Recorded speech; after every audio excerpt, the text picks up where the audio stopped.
1 Coríntios, capítulo 4. O Paulo fala assim: ora, vós já estáis saciados, já estáis ricos, vós tendes reinado como reis sem nós. É que ser em Deus, que reina reis, para que também nós podemos reinar convosco. Porque eu penso que Deus colocou a nós, os apóstolos, por último, como que nômades à morte, porque somos feitos espetáculos ao mundo, aos anjos e aos homens. Nós somos loucos por causa de Cristo, mas vós sois sábios em Cristo. Nós somos fracos, mas vós sois fortes. Vós sois honrados, mas nós somos desprezados. Até esta presente hora, temos fome e sede, e estamos nus, e somos esbofeteados, e não temos morada certa. E labor, trabalhando com nossas próprias mãos, sendo injuriados, nós abençoamos, sendo perseguidos, nós sofremos, sendo difamados, nós consolamos.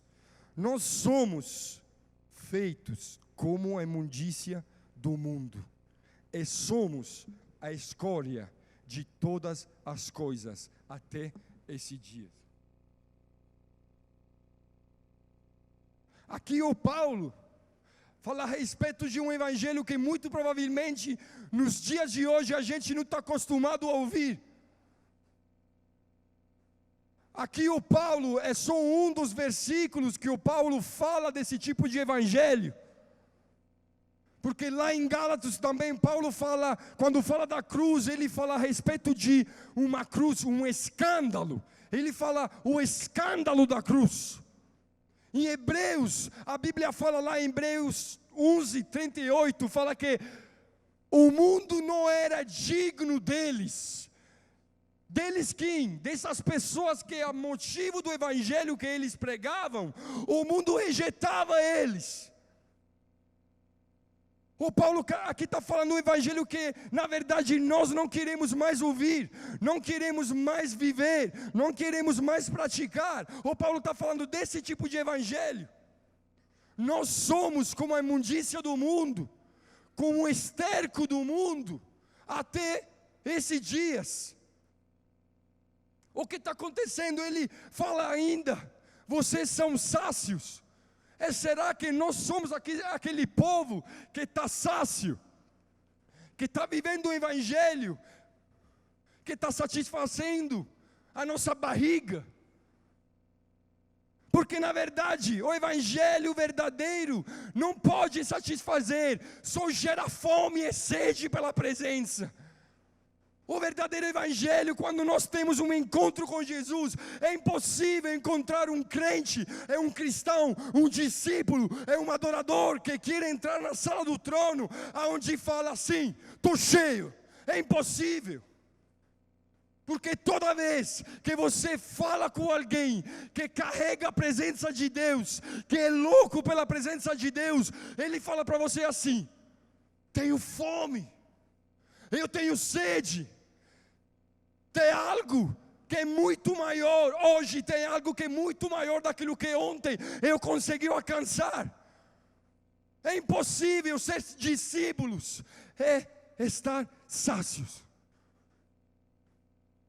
saciados. É impossível ser adoradores, amar a presença, entrar na sala do trono, é estar saciados. É impossível viver com a barriga cheia para um cristão. O ponto é, o que está acontecendo com o nosso evangelho? O que está acontecendo com a nossa intimidade com Deus? O que está acontecendo com as coisas melhores que lá Paulo fala em Filipenses?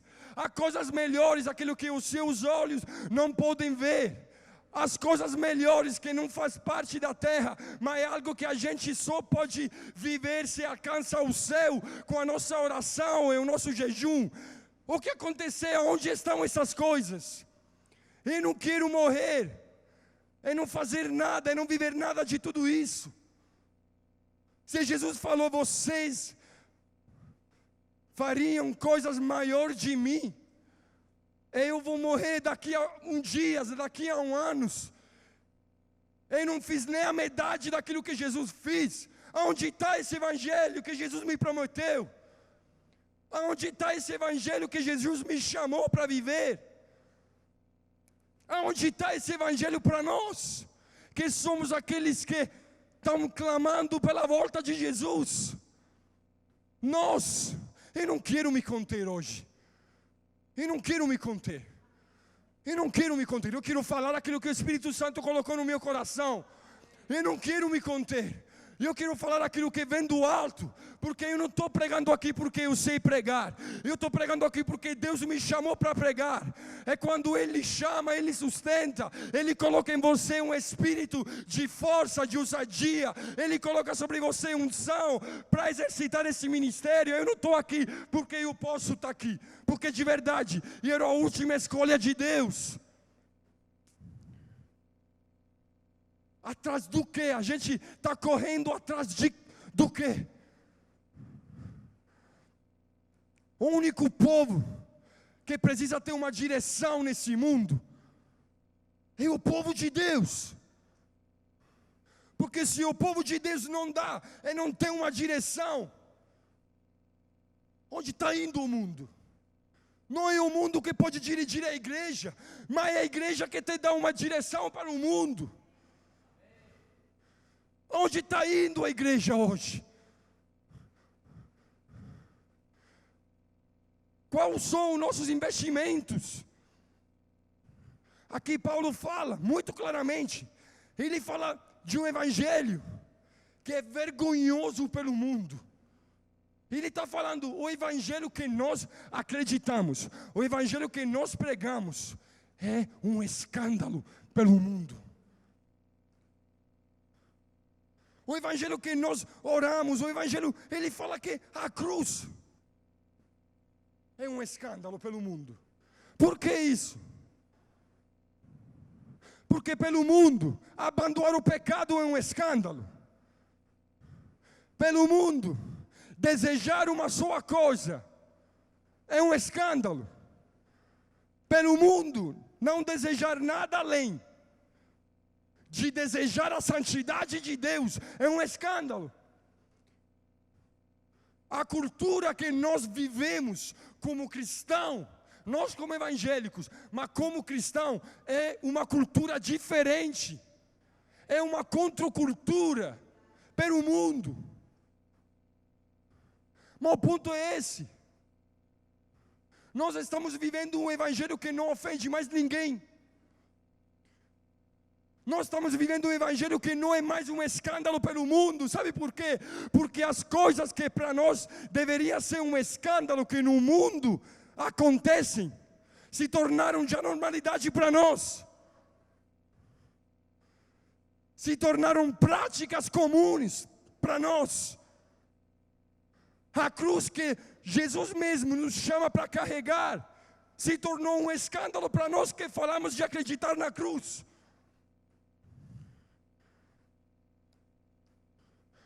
Por que se tornou um escândalo amar o próximo como mim mesmo? Por que se tornou um escândalo amar as coisas melhores que o Paulo fala? Por que se tornou um escândalo? Porque o mundo está dirigindo as nossas emoções. Porque se tornou um escândalo viver pela fé. Nós somos chamados a ser um escândalo para o mundo. Agora parece que o evangelho é um escândalo para nós. Por que um escândalo acreditar que hoje algo de novo vai acontecer na vida de cada um de nós? Por que um escândalo acreditar que quando eu dobro os meus joelhos, o céu responde? Por que um escândalo? Pelo mundo, um escândalo, passar por um luto com um sorriso no rosto. Você tem que viver o seu luto. Não dá, você não está respeitando o morto. Por que um escândalo? Viver com aquilo que é necessário, em vez de viver com todas as outras coisas. Por que se tornou um escândalo a simplicidade do Evangelho para nós? O escândalo da cruz. Por que se tornou um escândalo? Será que, na verdade, e tudo isso se tornou um escândalo porque aquela que para nós é uma contracultura, já se tornou uma cultura? Será que a cultura do mundo já se tornou a nossa própria cultura? É por isso que o Evangelho que nós estamos vivendo e falamos de acreditar, muitas vezes se torna um escândalo para nós. Será que a cultura dos costumes e dos padrões que está no mundo se tornou algo de normal para nós? É por isso que quando começamos a falar sobre o amor que corrige de Deus, nós fugimos. Felipe Graça. Sabe por que estou falando isso? Eu vou chegar nesse ponto. Mas antes disso, eu quero falar uma coisa para vocês. Quando nós encontramos o amor de Deus para nós, nós não precisamos de uma graça maior daquilo que Deus já nos ofereceu. Quando nós nos encontramos com esse amor tão profundo e intenso para nós, as pessoas que precisam de uma graça além daquilo que Deus já derramou para nós, são pessoas que não vivem nem um pouco de graça. São pessoas que na verdade não conhecem nem o que significa a própria graça. Não sabem nem o que significa estar na presença de Deus, porque, meus irmãos, o ponto é esse: se eu estou na presença de Deus, é fácil da presença de Deus a minha morada, e eu não preciso de nada mais, nada além daquilo que eu já estou vivendo, e eu não estou precisando, eu não preciso mais de nada, porque a presença me satisfaz, a presença é a minha plenitude, a presença é a minha alegria, a presença é aquilo que me faz alegre, aquilo que me muda, me transforma. E será que hoje e você, nós declaramos isso? Se você vem neste lugar, Jesus, se você vem, tudo muda. Se você vem no nosso meio, nós não precisamos mais de reunião de orações, nós não precisamos mais de alguém que fala para nós que você tem que orar, que você tem que jejuar, que você tem que fazer isso. Se Jesus vem, Ele mesmo ensina a própria igreja a orar e a jejuar, e nós precisamos disso. Nós precisamos disso. Nós precisamos de Jesus que anda no nosso meio. Mas Ele não veio à toa. Ele vem aonde é desejado. Ele vem aonde é clamado. Ele vem aonde encontra homens e mulheres dispostos a ser homens e mulheres que vivem por uma só coisa. Para quantas coisas nós estamos vivendo hoje? Para quantas coisas nós estamos vivendo atrás de quem e do que nós estamos correndo? E não quero buscar a Deus para receber a melhor pregação. Às vezes parece que estamos correndo atrás do melhor pregador. Às vezes parece que estamos correndo atrás do melhor influencer. Eu quero correr atrás de Jesus. E não quero receber a melhor pregação. Eu quero receber de Deus a pregação necessária. Que pode ser que é uma só pregação até o fim que Ele volta. Mas eu vou pregar a necessária, aquela que o céu está pedindo para cada um de nós, aquilo que o céu está pedindo para os nossos corações, aquilo que o céu está precisando para essa geração. Eu não quero colocar Deus na caixa da minha oração. Sabe por que está acontecendo isso? Sabe por que o nosso evangelho não está mais escandalizando ninguém? Sabe por que o mundo não acha que o nosso evangelho é vergonhoso? Porque nós nos tornamos o nosso próprio culto. Porque nós nos tornamos o motivo da nossa salvação. Nós nos tornamos o motivo das nossas orações, o motivo do nosso jejum. Nós nos tornamos o centro de todo. Por isso que o nosso evangelho não é mais vergonhoso, não é mais um escândalo para o mundo. Por isso que o mundo, quando vê a igreja de Jesus, fala assim: é outra seta. Eu não quero seguir Jesus simplesmente para me sentir melhor. E eu quero seguir Jesus até me tornar como Ele. Nós precisamos. Parece que agora os nossos sentimentos e as nossas emoções definem o nosso nível de fé. Parece que como eu estou me sentindo, isso define o meu nível de fé. Hoje estou me sentindo triste. Hoje estou me sentindo assim. A gente tem que parar. Porque nós não somos o motivo da nossa salvação. Nós não somos o motivo dos nossos cultos de domingos. Nós não somos o centro do evangelho que pregamos. Nós não somos isso. O centro de todo é aquele que há de vir. O centro de todo é Jesus Cristo, o Senhor. O centro de todo é aquele que ressuscitou. O centro de todos é aquele que se tornou o próprio escândalo pelo mundo. O centro de todo é o princípio e o fim, o alfa e o ômega, o Cordeiro de Deus. Esse é o centro de todo. Às vezes nós precisamos fazer consulências. Às vezes nós precisamos que alguém nos ouve. Por quê? Porque a gente está sempre olhando para aquilo que está faltando dentro de nós. Está olhando para nós. Isso acaba com o evangelho. Isso nos leva em um lugar aonde Jesus não aparece mais. E não sei vocês, mas eu quero ser como aquela mulher que fala assim: se eu sei que hoje Deus está passando por aqui, por favor, não passa longe de mim. Por favor, fica. Porque eu quero ter uma experiência com você. Eu quero ter uma experiência com você. E eu quero te tocar, eu quero algo de você. E eu quero que você receba tudo de mim. Eu quero algo de você em mim. Xeriama sontere canto. Conteriama contoro conteria.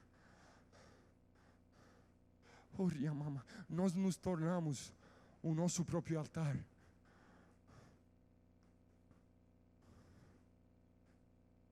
Eu peço que Deus hoje venha abalar tudo aquilo que precisa ser abalado em nós. Jesus viveu o seu ministério nessa terra, ofendendo todo mundo. Ele ofendeu o sistema religioso. Ele foi um escândalo pela religião. Mas nós não queremos escandalizar ninguém. Não prego porque pode ser que vou atrapalhar o cara. Não prego porque pode ser que ele me fala não. É onde está esse evangelho que o Paulo fala. Nós somos como o esterco do mundo. Nós somos como o lixo do mundo. Ninguém quer ser o lixo de ninguém. Eu também não quero. Eu não quero ser o lixo de alguém. Dentro de mim existe sempre alguém que não quer isso. Dentro de mim, dentro de você, dentro da Maria, dentro do alemão, dentro do Natan, existe um homem que não quer se tornar servo de alguém, mas quer ser servido. O ponto é que todos os discípulos já parece que se tornaram os mestres. Todo mundo é mestre. Eu me tornei mestre. Eu amadureci demais. Eu quero permanecer num lugar onde eu preciso do leite de Deus, eu preciso do pão do céu todos os dias. Eu quero permanecer num lugar onde eu falo, Deus, eu sou uma criança. Parece que amadureci demais. O povo de Deus parece que agora já sabe, já tem tudo escrito aqui, já sabe aonde Deus quer enviar, quer fazer, o que Deus quer falar. Nós precisamos nos humilhar debaixo da mão de Deus, porque Ele nos últimos dias nos levantará como uma igreja que resplandece nas trevas do mundo. Se todos os mestres, se todos os discípulos se tornaram mestres, então significa que os mestres não precisam mais ouvir a voz do mestre. Onde estão os discípulos que ouvem a voz do mestre e obedecem aquilo que o Senhor fala? Se todos querem ensinar, mas ninguém quer ser ensinado, aonde está a igreja que anda seguindo e obedecendo a voz de Deus? A igreja precisa de discípulos, mas todo mundo quer ensinar alguém. Todo mundo quer mudar alguém. É onde está o discípulo que fala assim: você quer mudar alguém, começa a me mudar. Começa a mudar aquilo que está aqui dentro. Começa a quebrantar o meu coração. Começa a quebrantar. Eu estou falando a pessoas que têm muitos anos de caminhada com Deus. Nós precisamos voltar a ser criança na presença de Deus. Se a gente vive algo de novo, se a gente começa a jogar no lixo o velho que a gente viveu, as estruturas que a gente construiu dentro de nós, na nossa mente, na nossa cabeça, quantas pessoas hoje aqui querem viver algo novo? Milagre que a gente nunca viveu, coisas e maravilhas que a gente nem sabe, nem imagina. Hoje é o dia de abandonar as estruturas que construímos na nossa cabeça, nos nossos corações. Precisamos disso. Nos últimos dias, o que está pedindo Deus? Deus está pedindo que nós somos uma igreja que constrói altares. Em toda a Bíblia, lá no Antigo Testamento, nós vemos que todas as vitórias que os homens de Deus viviam, eles construíam um altar para Deus. Agora pode ser que as derrotas são mais do que as vitórias, tá? Mas será que Deus quer um altar no meio da sua derrota? David, eu não tenho um altar para construir. A gente não tem um altar para construir, mas muitas vezes aquilo que a gente pratica é o próprio altar. Aquilo que a gente escolhe, aquilo que a gente fala, os nossos costumes, aquilo que a gente planeja, aquilo que a gente projeta, os nossos investimentos, são altares. Eu não quero investir para a terra, eu quero investir para o reino de Deus. Eu quero investir para aquilo que é eterno. Eu quero investir para aquilo que não pode ser roubado, para aquilo que não pode ser consumido. Eu quero investir para isso. Investir na vida de alguém significa investir pelo reino de Deus. Investir amor na vida do Renan significa investir pela eternidade. Investir na vida de alguém que você olha e fala: nossa, não tem nada de bom na vida desse cara. Significa investir na eternidade. Porque quando Jesus olhou para a terra, Ele quis investir algo. Mas não porque tinha algo de bom na terra, porque não tinha nada de bom. É por isso que Ele escolheu descer. Nós estamos nos sentindo muito bom, muito crente. Nós precisamos nos encontrar com esse amor, que é mais de uma palavra, é mais de uma pregação, é um encontro palpável, é um encontro que eu posso sentir. Aquilo que aconteceu nesses dias, eu estava no quarto e falava: Deus, se você vem, Deus, se você vem, se você vem aqui eu mudo, se você vem aqui os meus olhos mudam, o meu rosto muda, você me torna mais lindo. Se você vem, eu vou ficar mais gato.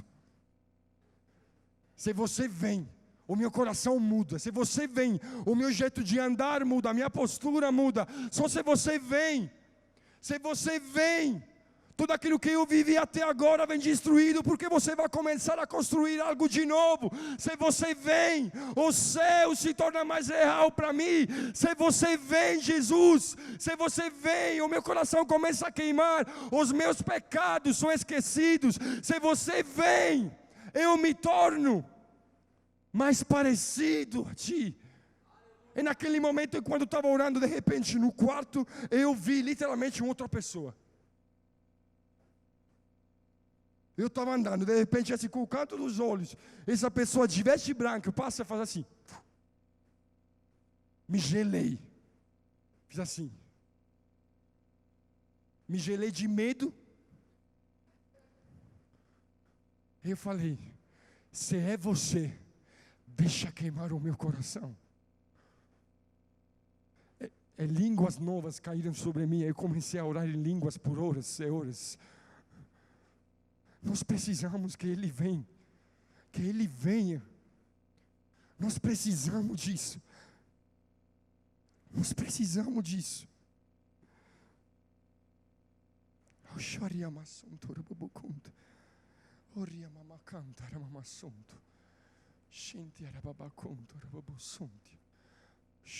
Tiago, por favor. Ainda não terminou. Estou quase para terminar, mas eu quero que a gente comece a desejar algo que nós sozinhos não podemos desejar. Sabe o quê? Um coração quebrantado.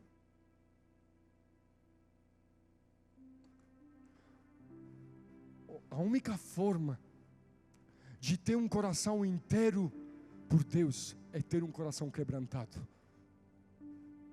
O único jeito para ter um coração íntegro é ter um coração quebrantado. Porque se tornou um escândalo esse evangelho?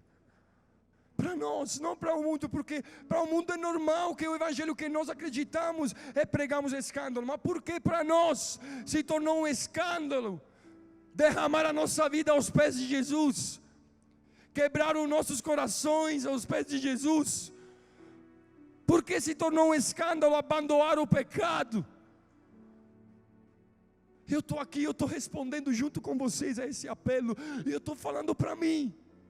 Porque se tornou um escândalo me tornar como uma criança aos pés de Jesus é falar: Deus, nossa, não sabia disso, obrigado para você me falar essa revelação, em vez de falar: nossa, isso já sabia tudo, já sabia esse versículo que queria dizer, já ouvi essa pregação, nossa, é bom esse pregador, mas acho que na verdade ainda tem alguma coisa que tem que mudar nele.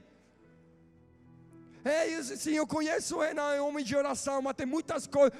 Não pode ser assim. Aonde está o evangelho que cobre os pecados dos outros?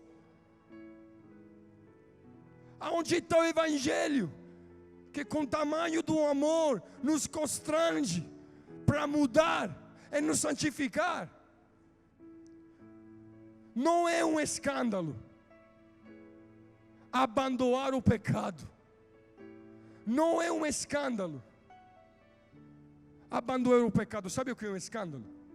Saber que Jesus fez de tudo para nos livrar do pecado, e mesmo sabendo disso, nós continuamos a praticar uma vida de pecado. Esse é um escândalo. Não é um escândalo saber que naquela cruz Ele derramou todo o seu sangue para nos aproximar dEle. Não é um escândalo acreditar nisso. Um escândalo é saber que Ele fez isso, é continuar a ficar longe dEle. Isso é um escândalo. Nós precisamos nos encontrar de novo com o escândalo da cruz, porque foi um escândalo. Olha aqui, eu quero lá em 1 Reis 18, no versículo 30.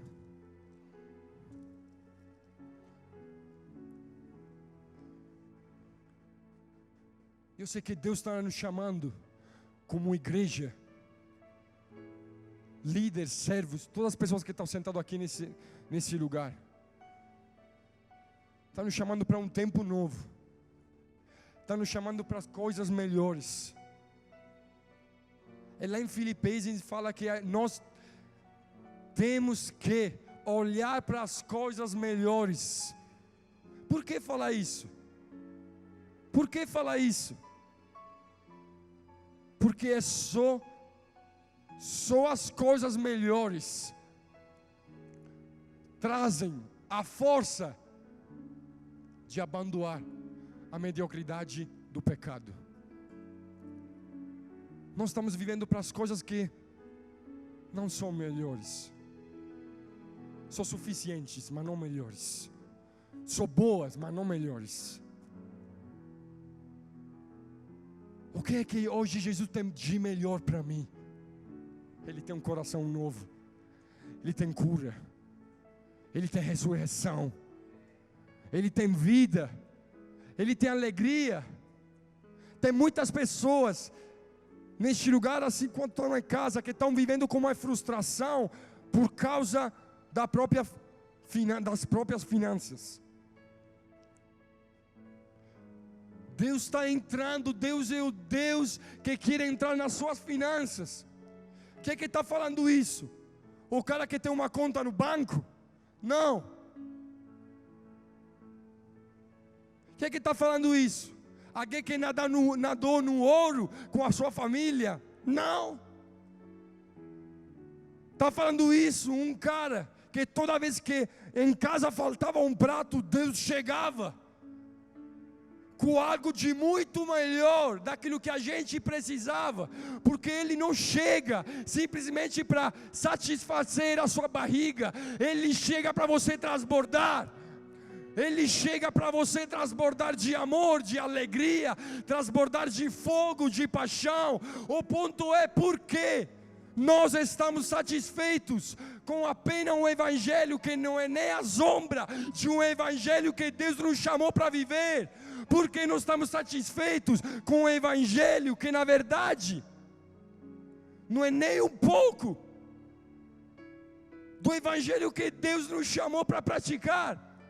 Porque a nossa barriga, o nosso ventre já está cheio de algo que na verdade nem começou. Nós precisamos entrar neste lugar onde fala: Deus, eu não quero simplesmente aquilo que é bom, eu quero aquilo que me faz transbordar.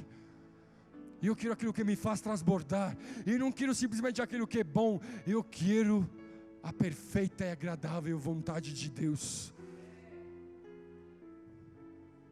Olha aqui em Reis o que está escrito.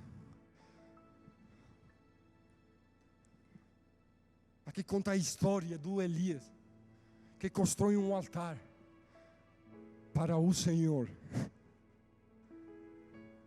Um altar para o Senhor. Ele fala com os outros profetas lá. Fala assim: vamos fazer uma coisa. Vamos construir um altar. Se quando vocês oram, o fogo desce, significa que o verdadeiro Deus é aquilo que vocês acreditam. Mas se eu oro e o fogo desce, significa que o meu Deus é o Deus verdadeiro. O ponto é que eles nessa história construíram um altar ao próprio Deus. Eles começaram a orar horas e horas, horas e horas, e o céu não respondia, e o fogo não descia, horas e horas, horas e horas, até o ponto que Elias aqui fala: chegam perto de mim, e todo o povo chegou perto dele, ele consertou o altar do Senhor, que estava quebrado. O ponto é que nós estamos construindo muitos altares, mas nenhum deles é um altar construído para Deus. Por isso que o fogo não desce, por isso que as coisas não acontecem, por isso que muitas vezes a gente acha que o céu está fechado sobre nós. Nós precisamos construir um altar ao Senhor, não ao nosso próprio Deus, não à nossa própria barriga, não aos nossos sentimentos, não aquilo que a gente está vendo, olhando. Nós não podemos ser o nosso próprio Deus. Nós estamos construindo um altar para quem? Para nós. Até o ponto que Deus vai levantar uma geração a partir dessa igreja, como Elias, que levanta um altar para o Senhor, para o fogo descer, para os órfãos serem encontrados pela paternidade de Deus, para as prostitutas ser amadas pelo amor de Deus, até que Deus começa a derramar hoje no nosso coração o mesmo desejo do Elias. Eu quero construir um altar para o Senhor. Quantos Elias aqui querem construir um altar para Deus? Ele falou: vem até a mim. Ele arrumou tudo, pegou a lenha, pegou as pedras, fez tudo aquilo que precisava ser feito para construir um altar agradável a Deus. E a Bíblia fala: então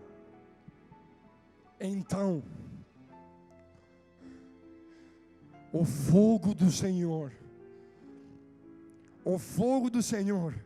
caiu e consumiu o sacrifício queimado, e a lenha, e as pedras, e o pó, e ainda lambeu a água que estava na trinqueira. Então, o fogo, da mesma forma que caiu naquele altar, é o mesmo fogo que quer cair sobre os nossos corações hoje. É o mesmo fogo que quer consumir tudo aquilo que a gente levantou, mas que não está agradando a Deus. É o mesmo fogo que quer gerar dentro de nós um desejo de ser homem e mulher quebrantados na presença de Deus. É o mesmo fogo que quer nos levar em um lugar de avivamento, em um lugar de comunhão. O mesmo fogo que consome, é o mesmo fogo que hoje Deus quer ministrar a essa igreja. O mesmo fogo que consome as nossas inseguranças, que consome tudo aquilo que dentro de nós está querendo parar o chamado que Deus te chamou para viver. É esse fogo que Ele quer derramar sobre nós, sobre a nossa mentalidade. O ponto é, sabe por quê? Muitas vezes a gente pede fogo e o fogo não desce. Nós somos um pedaço de lenha, mas muitas vezes nós não somos lenha seca, somos lenhas molhada. Molhada com quem? Molhada com muitas distrações, com muitas coisas que estão afastando a gente deste lugar de encontro. O que é um altar? O que significa um altar? O altar é o entendimento que coisas velhas estão passando e coisas novas estão começando. O altar é saber não aquilo que eu faço para Deus, mas aquilo que Deus nesse exato momento da minha vida, nessa estação da minha vida, Ele já fez por mim. Esse é o altar. Por que um altar? Será que de repente nós chegamos aqui na reunião de oração, cada um de nós carrega lenha, pedras, de repente construir um altar aqui? Não, não é disso que eu estou falando. Sabe por quê? Tudo isso, toda essa liturgia, toda essa forma de se encontrar com Deus através desse altar, era só porque era uma sombra daquilo que ia acontecer. Sabe por quê? Isso é só para chegar até Jesus. Aquele que se fez e se tornou o próprio altar. Ele se tornou o próprio escândalo. Ele se tornou o próprio sacrifício. Ele se tornou tudo aquilo que eles praticavam antes. Ele se tornou a lenha. Ele se tornou cordeiro. Ele se tornou o sangue. Ele se tornou o próprio altar agradável a Deus. O que está querendo dizer aqui para nós, Deus? Eu quero não pessoas, eu quero altares. Eu quero altares. Eu quero pessoas que se deixam queimar.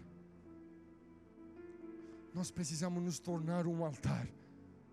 Nós precisamos nos tornar altar vivos, sacrifícios vivos. É por isso que o Paulo fala: qual é o culto agradável a Deus? O nosso próprio corpo em sacrifício vivo a Ele. Ele está falando, então, o melhor culto que você pode oferecer não é vir o culto, mas a sua própria vida como um altar vivo para Ele. Viver uma vida de altar não é vir no altar sem depois se tornar um altar. Viver uma vida de altar é falar hoje algo que lá atrás aconteceu no país do Gales. Nessa semana essa palavra bateu no meu coração dia e noite. Eu acordei com isso. Lá atrás, um homem chamado Evan Roberts, quando Deus começou a derramar o fogo sobre a vida dele, porque começou a ver que ele não era mais uma pessoa, mas se tornou um altar. Quando o fogo foi derramado, a única oração que esse cara doido começou a fazer era essa: Senhor, dobra-me. Me dobra, Deus. Me dobra, Deus. Quebranta-me. Me dobra, Deus. Foi simplesmente essa oração que abriu as portas para o avivamento do país do Gales. O mesmo avivamento que influenciou a América do Norte e todos os outros avivamentos. É a partir dessa oração que ele fez debaixo desse fogo, porque ele se tornou um altar. A única oração foi ainda essa: Senhor, dobra-me. Dobra-me, quebranta, quebranta-me. Não quero viver inteiro. Me dobra, Deus. Me dobra com o peso da tua glória. Me dobra com o peso do teu amor que é doce e é leve. Me dobra. Me dobra. Eu quero acordar amanhã e te falar ainda isso. Me dobra. Me dobra. Eu preciso disso hoje. Eu quero viver uma vida me dobrando. O que pode levantar, por favor?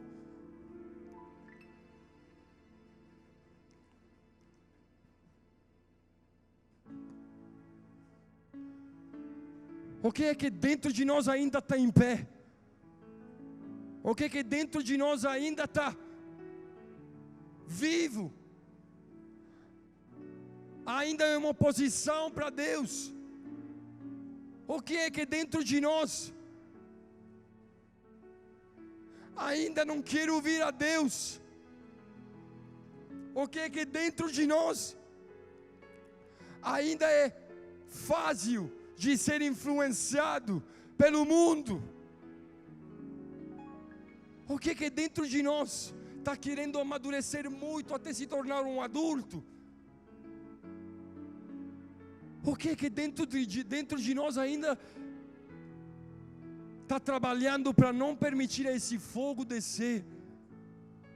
Então vamos fazer uma oração juntos hoje. Vamos nos posicionar. Não é sobre uma oração, mas sobre uma posição que nós precisamos tomar como igreja. Nós queremos ser uma noiva quebrantada.